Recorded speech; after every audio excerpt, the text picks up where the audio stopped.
Tim, I was speaking generally. I mean, what can a coaching staff kind of do for any quarterback and any coaching staff to, I guess, protect him? And is there something that a coaching staff can kind of do in that situation? Just keep teaching. Yeah. You know what I mean, and keep showing him the hits he didn't have to take.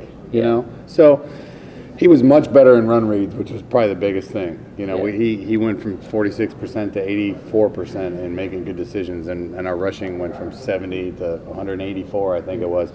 But I told him I called 32 pass plays, and we only threw it 22 times. Yeah. So that needs to change. You know, so he got better on one side, struggled on the other. You know, he also had 2 or 3 fumbles. You know, one was the fumble incompletion thing, that counts as a rush. He dropped a snap, that counts as a rush. So I think we had him for should have been 9. You know, but he loves to make plays, and he makes plays, and I always, you know, he goes in this Johnny Manziel wanting to run around. You know, and I told him even Manziel when he won the Heisman, he only carried it 15 times a game, so he's still got to cut 3 to get to that level. This week he's going to go up against a team that leads the ACC in sacks per game. You know, more pressure for him than he faced last week. How do you kind of get him ready for that and to get comfortable maybe outside the pocket a little bit more?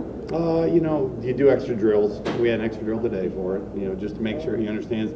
You know, I tried to show him in the game, you know, because they were bringing pressure at us and making him make quick decisions, and I think he made 3 really big ones. He threw one to Steve for 18. He threw a touchdown to Irv, and he had another big one that he got rid of the ball quick. I forget what it was. It was another 10 or 15-yard game. So 3 times he saw that he was hot, got rid of the ball, did a really good job. And there were 4 other times he kept the ball. He got a sack. They are fast now. I mean, the one thing about them is they don't hesitate. There's no hesitation in them. So they play team defense. They're aggressive. They're going to be in our face all day, you know, and they're going to be in the backfield because they're relentless. They really are. And we always talk about defenses like this that like they play with their hair on fire. I mean, literally, they'll get 11 guys to the ball. The backside guys might be 20 yards away. They're going to be running just as hard as the guy that's 2 steps away. You know, so and their team defenses cause them to get turnovers and sacks. And so he's going to have to be smart. You know, we're going to have to protect him, and we're going to have to make sure he knows when and how to get rid of the ball quick because I think they're ranked 17th in the country on defense. So it's going to be a challenge. It'll be fun.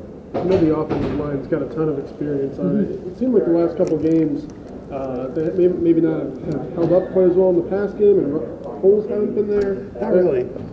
I mean, we rushed for 184 yards, which I'm cool with. And but the scrambled for like 60 of them. Yeah, with some of those design runs. I mean, so we have quarterback draws. A lot of the hits he takes when he's hot.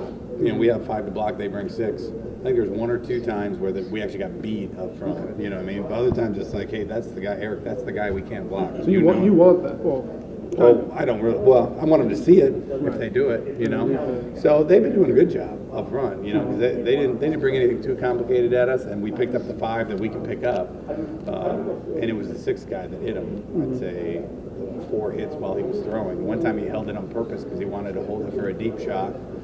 And which is crazy, but he did it, faded back and threw it, and we got a pass interference, lucky call. And but he could have just thrown the hitch instead, and it wouldn't hurt, you know. So, but they've been up front. I think they've been doing a good job. We had a couple times. The 55 was a really good player. We got thrown off of him a couple times, which we kind of knew going in. You know, we kind of compared him to that guy from Pitt last year. Really good. Yeah, I mean, he the way he played, we knew that going in. Like 55 is going to be, you're not just going to push him around, you know. So he made a couple plays. In the past game, we fell off of 1 or 2, but they were pretty solid other than that.